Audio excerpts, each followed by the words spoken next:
I'm a little older than that. I was actually a junior in high school in Cleveland, Ohio. Is that right? And I remember when Dr. King was killed the next day, the African American students in that high school decided that we were going to walk out. And I guess we were probably back then maybe 25-30% of the population of the student body. We walked out and all of us went downtown. And we were met by police because they thought that there were going to be issues and problems when we all merged into what we call public square. We went down to pay respect to a prophet who was assassinated in a very violent way, who believed in nonviolence. And we went down to pay the respect in a nonviolent way. Now, if you recall, a couple of days later, not only Cleveland, but a number of cities across the country felt the effects of the riots that took place. But order was restored, and we've still got to continue the nonviolent approach, I believe, that Dr. King so strongly believed in, but we've also got to be very strong about fighting back. And also, just to be clear so our audience can understand, it was AFSCME here in 1968. It was the sanitation workers. That was Local 1733 AFSCME who was representing those sanitation workers. The city refused to recognize the union. The city refused to recognize the humanity of those workers. The city refused to sit down at the table and negotiate wages and working conditions and health and safety issues. If you recall, 2 sanitation workers were crushed in the back of a truck on February 1st, 1968. And that really was the straw that broke the camel's back. I mean, those sanitation workers have been fighting for so long, but when those 2 brothers were killed, they said enough was enough, and they had to take it into their own hands. 1199 SEIU claims that Dr. King called them his favorite union. I guess you might dispute that, right? Well, 1199, they're good brothers and sisters in that union, but you know what? This is really not only about AFSCME or SEIU or the trade union movement. This is our history. This is AFSCME's history, but more importantly, this is America's history, and we can never forget it. So, we did ask Lee Saunders. Dr. King came to Memphis, and it's clear that he gave his life in service to AFSCME and the sanitation workers. But 1199, our dear friend and brother George Gresham is here, and if you the story as it's told is that Dr. King, 1199 SEIU was Dr. King's favorite union. So we're just trying to resolve this here, out here at Mason Temple. Now, what he actually said that? Did he say that, George? You have. We met, Dr. King came to 1199 6 weeks before his assassination, and he addressed us. He called us the conscience of the labor movement. He said he considered himself a fellow 1199er, and that 1199er was his favorite union. At the time, he was speaking out and getting a lot of harassment about his position in Vietnam, and our executive council at the time had endorsed his position. It was very anti-Vietnam, along with the other social issues. The other things that I will say, and in great tribute to Dr. King, the challenge for us at 1199 is, would we still be his favorite union today? And we keep holding ourselves to that high standard. Lee Saunders is doing a great job. I'm sure Lee Saunders would have been one of his favorite labor leaders. Clean it up, Lord. Clean it up. Favorite labor leaders. But we still live to that standard. And, there's a long, I got to give credit to Leon Davis, the original president of 1199, who was purely social activist. And as a matter of fact, we are the only labor union that we know of that Malcolm X attended his rally as well.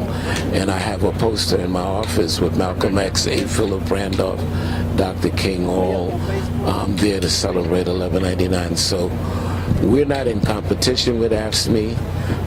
AFSCME, we all hate to say it, but Dr. King did not give his life for 1199. He absolutely did that for the workers of AFSCME. So we're not in competition, but sometimes parents have favorites. And I would just say this, because George is my buddy. But I would just say this: Dr. King died not only for supporting the sanitation workers, but for what he believed in. And he believed in labor rights. He believed in workers' rights. He believed in economic justice. Whether you were a member of AFSCME or SEIU, or maybe not even a member of any union. That's right. But he believed in economic justice for all, and that's what he fought for, and that's what he lived for. And that's why we need to commemorate this day, and we need to rededicate and recommit ourselves to what he believed in so we can carry the struggle forward. We're in total agreement on that. Total agreement. Quick, we were talking about this Janice case too. What are your thoughts about this case?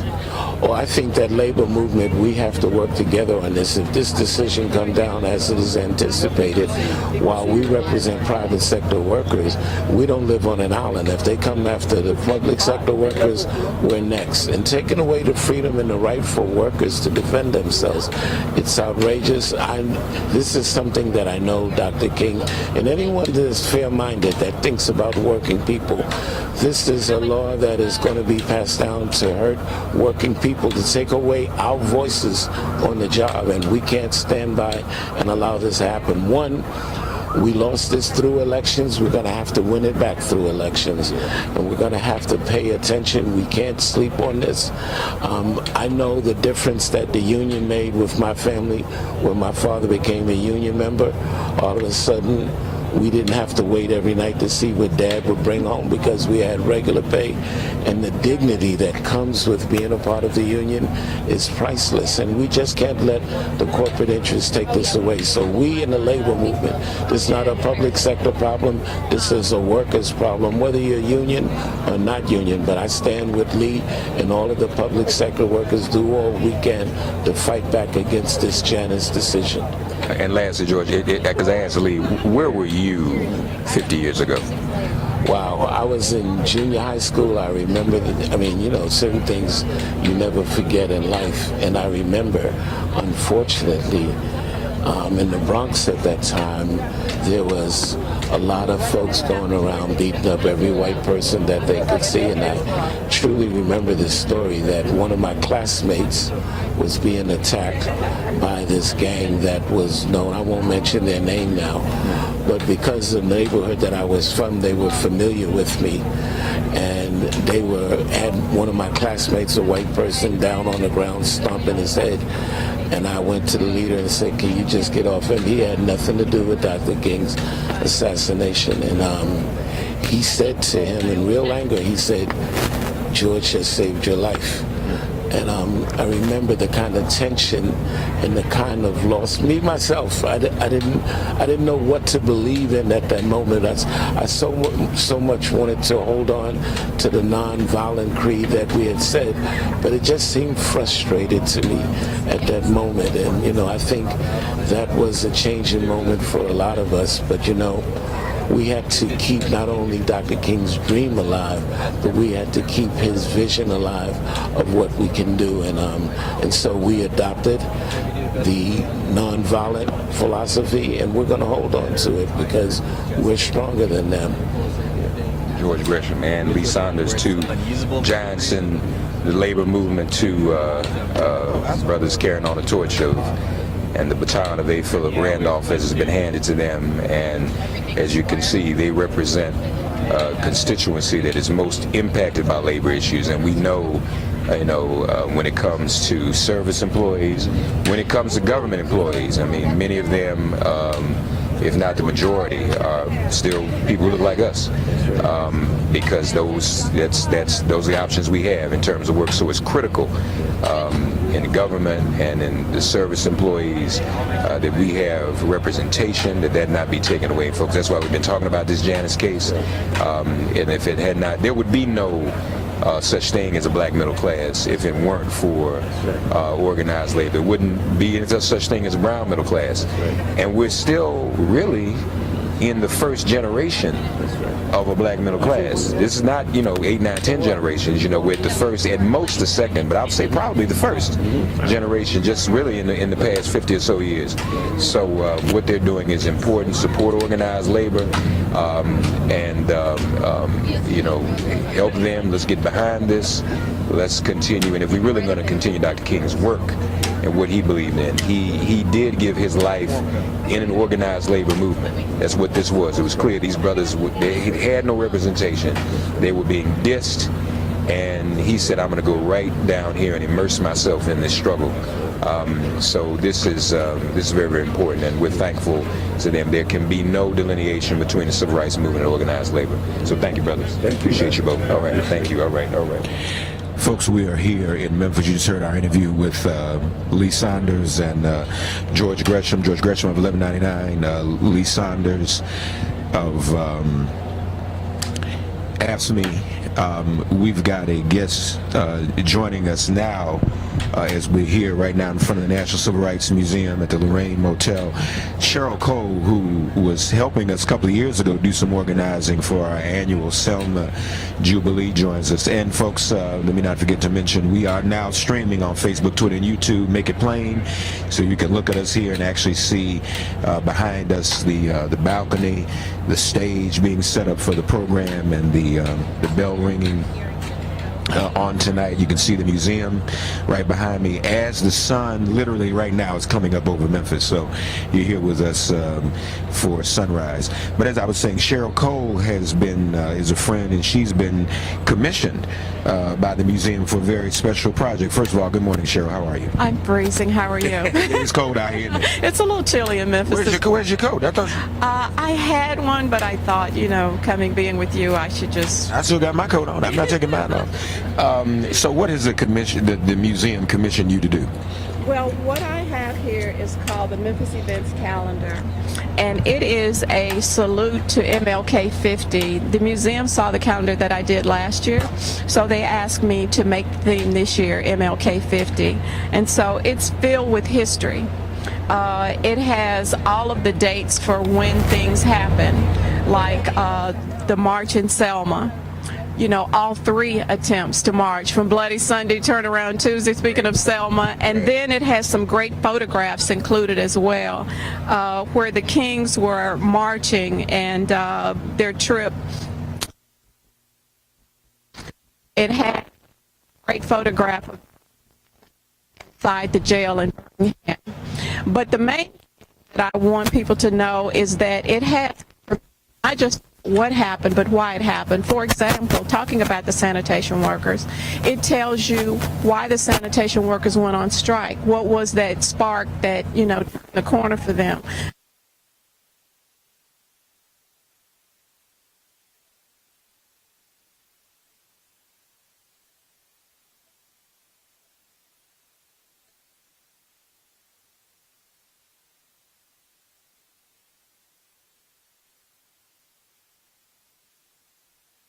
Underneath each photograph, and in this particular caption, I don't think we spent enough time talking about how young he was when he went to Morehouse. He was 50 years old.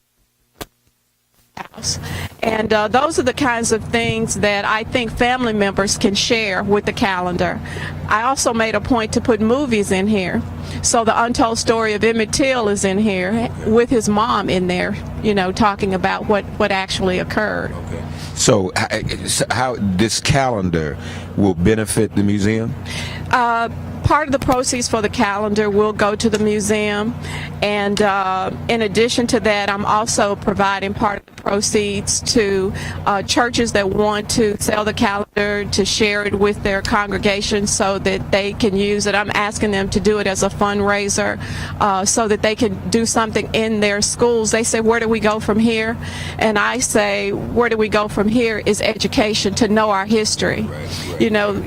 Some say that if you don't know your history, you're doomed to repeat it, but I say if we don't know our history, we won't know when we're repeating it. So we really need to know. And then I'm working with like Shelby County Schools here in Memphis, and they're going to purchase some of them to give to their teachers so that they can look through the calendar and provide information to the students in the classroom as well. Outstanding. Folks, this is a great calendar with a lot of history.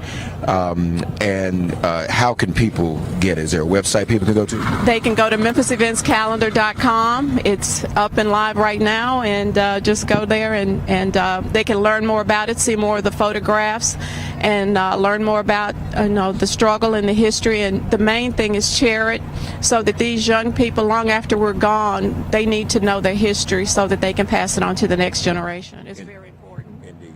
No, this is great. Congratulations on that, folks. MemphisEventsCalendar.com to see this history. A lot of great history in this calendar, and we can know every day of the year, what was going on in Dr. King's life and what was going on in Memphis at the time, and what was happening also as well with the movement. So we're thankful. How you doing otherwise? How you feel about today?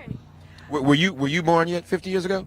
I was, and I was young, but I think that what's going on today is very emotional for me, because the more I delve into this history, the more I fell in love with the Kings, and not just Dr. King, Coretta as well, because she was that, and I describe her in one word, with one word in the photograph that I have of her, that she was like fashionista.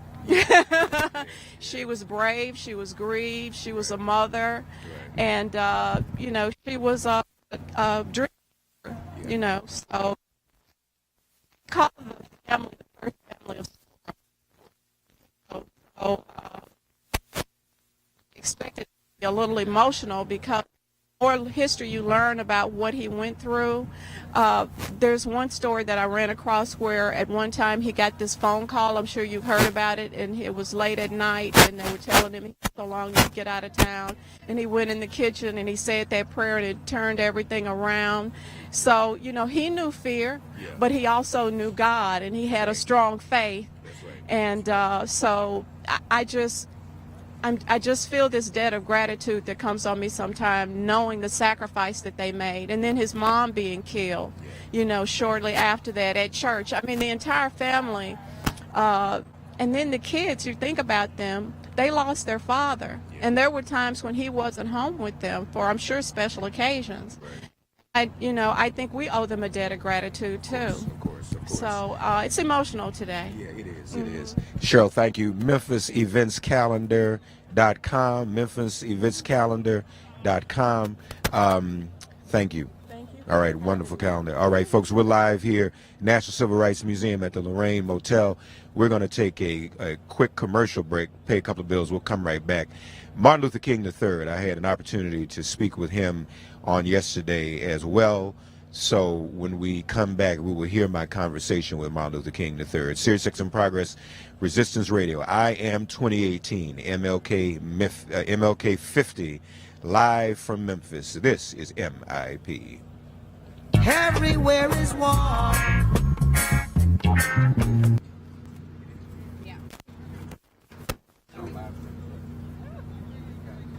Yeah, I'm getting your audio feed, so when you're walking, I'm getting the same. Okay, let's move where?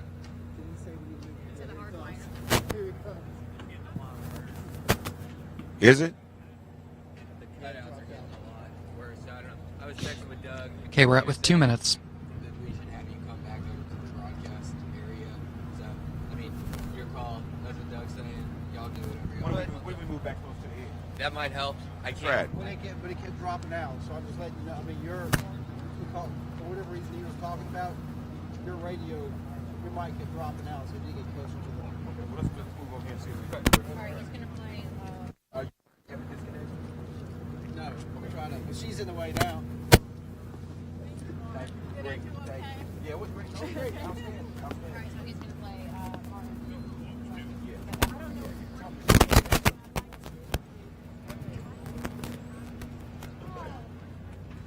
I'll take it right over there. Thank you so much. Thank you, Cheryl.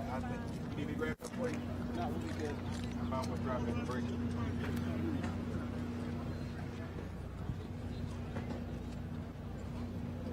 on the right side. Okay.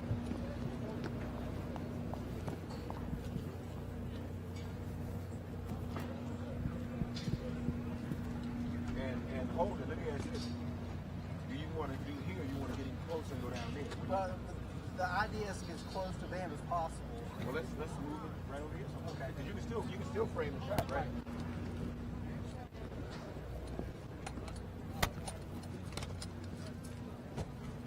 Hang on a second. All right, just tap if you're playing something right now. Right.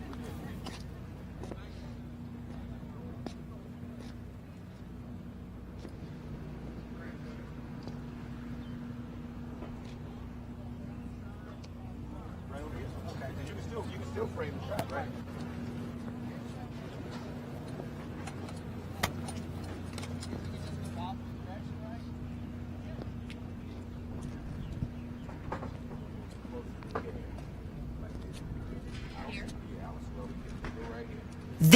is Make It Plain, MIP, with Matsimelo Matfumo, Mark Thompson. Get woke.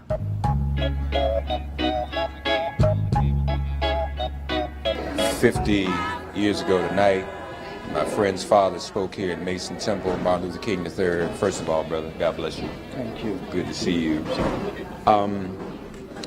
Talk with Zernona Clayton and Taylor Branch the other day. They were all in studio talking about the documentary that premiered last night on HBO. And she told the story, which I had not heard before, that when your father left on that last trip here to Memphis, you all tackled him playfully, said, "Daddy, don't leave." You all sat out on the hood of the car and asked him not to leave. That happened. Can you tell us a little bit about that? What I can tell you in terms of my own memory is I remember asking Dad not to go. And I remember him saying to me, "Don't worry, I'll be back." That is times I think what is interesting is that as we later on learned and listened to his own message, he seemed to know that his time physically here was short. And so he envisioned something like this happening. In fact, in 1963, after President Kennedy was killed, he said to my mom, "That's unfortunately the way I'm going to go." So he predicted that as early as 1963, understanding the nature of this society. Did that worry you, do you recall, as a child? Did you ever think about that? I didn't, I think we were sheltered and protected, subconsciously, certainly. But consciously, I mean, Mom and Dad tried to protect us from any of the really major and difficult moments. We were at the Meritive March, for example. I was in St. Augustine, probably 64, 65 with Dad, which was a very difficult city, Florida. And but I don't think we ever chimed into the hostility, or maybe this was our life, so this is what we knew. We didn't know anything else. This is how we assumed it was normal. We were the first kids to integrate a school in Atlanta. Myself and my sister Yolanda and Dr. Abernathy's 3 older children, Ralph, David Abernathy III, Donsley Abernathy, and Wendell Abernathy. And that was an interesting experience. Initially, there were some students who didn't accept us or didn't want to, called us out of our name. But ultimately, most of the students came to accept us and began to see that we were just like them as other students. And in fact, several of them came to our home when Dad was killed after 8 years back, so that was very special to us. I watched you in the march in Memphis. After your dad passed, your mom came and went forward with the march, and I'm watching you with her and just wondering, what is young Martin thinking? What's in his mind? Hey, Mark. Do you remember? Yeah. All right, we good? Should be just talk. Let me get your level. Were you still in? 10-987-65-4321. 10-987-65-4321. How's that in your headphones? Is that good? Yeah, it's cool. It sounds good. Yeah. Okay. Let me know. I can bring it up or down if you need. Yeah. The IFB is a little crackly, but there's probably nothing we can do about that. I mean, I can still get through it. It's enough for me to hear. Yeah. Let me see. Let me see here. I did notice that. Yeah, because that's what I thought. I didn't know it was the mic. I thought it was maybe just my IFB that was crackly when it was going in and out. Hold on, I'm bringing you. How's that? Now you might need to bring your volume up. 4 or 5 days after. See if it's less crackly now. But as I It is much less. Okay, cool. Yeah, it's a little quieter. You might need to bring your overall volume up. Yeah, I can tell. It's good. That's good. Okay, cool, good. We still streaming? Significant it was that Mom chose to come. That's Andrew. We still streaming. If all of us, just tell them to monitor our stream. Man